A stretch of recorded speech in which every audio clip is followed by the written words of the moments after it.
We may be running on fumes as the personal savings rate has plummeted to a historic low that we've only seen 2 other times in the last 17 years, which may also have profound impacts on the overall economy. I have all the details and the full breakdown for you here in the video, as well as what it means for all of us going forward.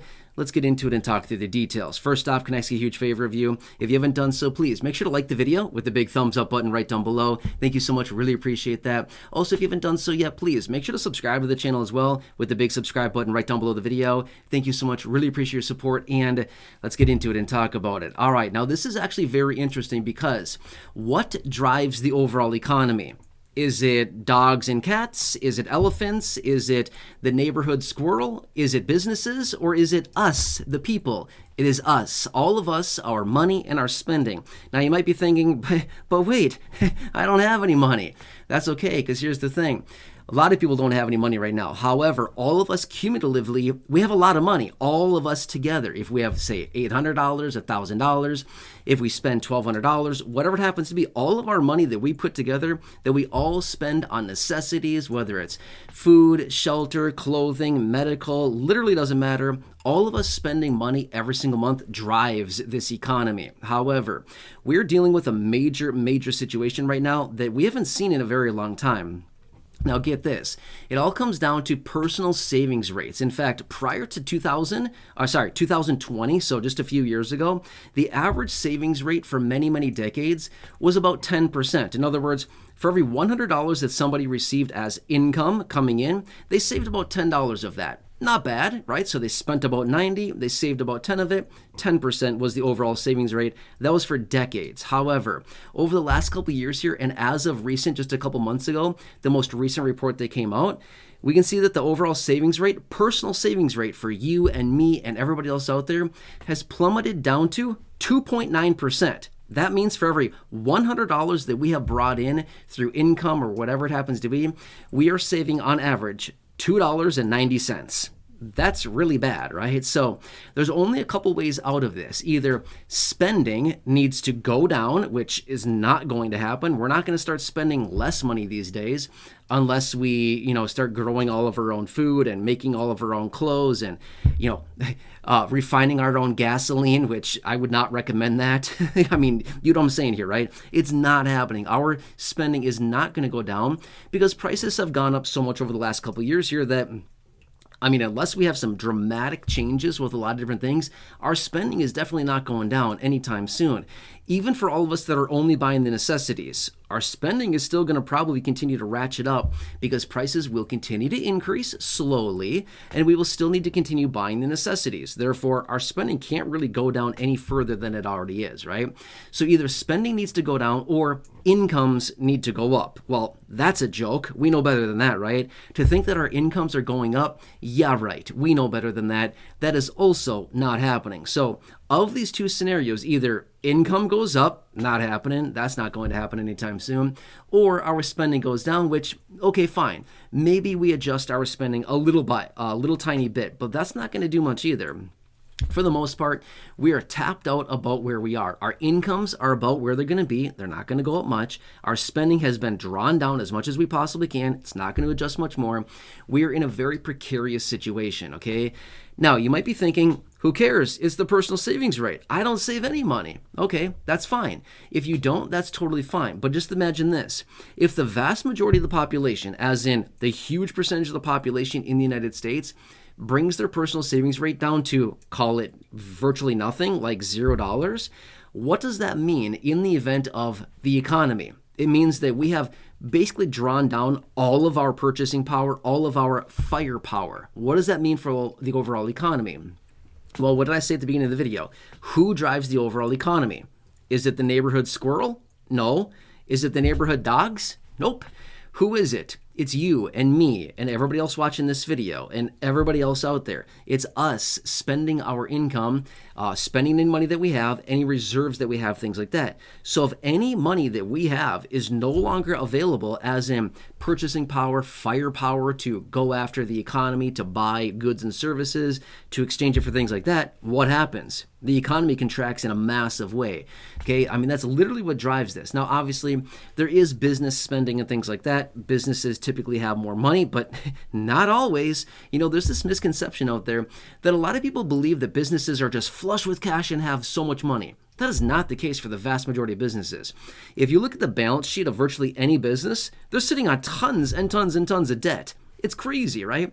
Even massive, massive corporations that you think are, sitting on hundreds of billions of dollars, they may be, but a lot of times they're sitting on hundreds or tens of billions of dollars of debt. It's craziness, right? You would never believe that, but it's true. Look at the balance sheet of any publicly traded company, and you'll see tens of billions, $100 billion plus dollars of debt. It's crazy to see what's going on. But my point is, okay, this could have some massive, massive implications on the overall economy. And if you've been watching the videos here on the channel for a while now, I've been talking about this for a very long time. And again, I'm not going to sit here and be like, some fearmonger, some person that's, trying to instill fear. That's not my point. That's not my intention. That's not my style. That's not really what I want to do here. But at the same time, I think we all need to be realistic and say, what is the overall picture? Is it all roses and fields full of daisies and butterflies and rainbows? Not necessarily, right? I mean, it sounds pretty nice, but that's not the case. The economy is not in that situation. We're really only a couple little deviations away from a massive, massive recession, right? It's not going to take that much to push us right over the edge, as in the overall economy. We're in a situation, unemployment has been rising, the last several reports here. We continue to see employment dropping, as in less people being hired, the unemployment rate ticking higher, less job openings, the JOLTS report that comes out, the job openings and, turnover survey? Job openings and labor turnover survey, I think it is. I could be saying that correctly. The JOLTS one is showing less and less jobs are available.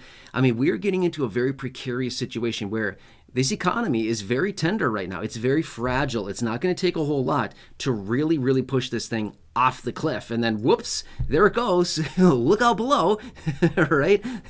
So my point is, right now, I mean, the last few years here, we've been dealing with very, very high prices, very high inflation. Okay, fine. We all recognize that. I've said this before in other videos, and I will say it again really quickly. What would be the best thing that we could have right now to actually reset a lot of these high prices, to just basically reset everything going on? A recession. It would not be the worst thing right now. In fact, a recession would probably be very welcomed right now because it would reset a lot of this, okay? It would spur stimulus. By the way, every time we go into a recession, I know a lot of people don't believe me about this. Look back in history and fact check anything that I talk about. You're welcome to do so. In fact, I encourage you to do so. Every recession that we've encountered for the last 24 years have all been met with stimulus. They print hundreds of billions or trillions of dollars. They push it out in the form of all kinds of stimulus. And the point is, to revitalize the economy, plow money into the economy, stimulate and pump the bubble back up. That's what they do. So in the event that we have an overall recession, which, I mean, depends on who you ask. Depends on what you look at right now. Some people say, oh no, the economy is so healthy and strong, we're not going to see a recession. You look at other data points and they say, we're flashing so many red flags and red signs and signals and warnings right now. It's ridiculous. There's no way we're not going to have a recession. So it's just hard to say what happens, but I want to say this much. If we were to have a recession, we would see prices come down on different things. We would see influx of cash coming again. It would just be an overall good thing. It doesn't mean we have to have some huge, prolonged, scary recession. No, just a good, healthy recession for a handful of months. That's all we really need, right? It resets a lot of different things, and we're all right back to the races, off to the races again, and it's overall a good thing. The biggest problem is that when we don't have any type of reset like this, that's when we start to see things like what we're seeing right now, the same old song and dance every day, every week, every month, where it's just annoying. High prices, basically no relief anywhere financially. It's just this. It's the same old thing. So if we don't see any type of price reset called a recession or, anything like that, we're just going to have the same thing. Nothing will change, right? I mean, here's the thing. This is a really basic saying, but it's so true. If you want to change your life, you got to change your life, right? So if you want to change the economy, you got to change the economy. Nothing is going to change until it changes. Does that make sense? It's so basic. I know it sounds so basic, but it's so true. I mean, just look at anything, right? So anyway, when we see the personal savings rate dipping like we've been seeing here over the last couple of years, going down to a pathetic 2.9%, basically what it means is that nobody is saving money right now because we're spending it on the necessities, life. We're spending it on things that we need to maintain our lifestyles, to maintain just whatever we're doing. And it doesn't even mean we're doing anything fancy, just putting food on the table, clothes on your back, heating your home in the winter, cooling your home in the summer, gas in the car, insurance on the car, whatever it happens to be, medical expenses, glasses, you know what I mean? All the regular things that we're all doing. It's nuts to see the struggle out there right now. So anyway, another massive warning sign, another massive red flags are flashing.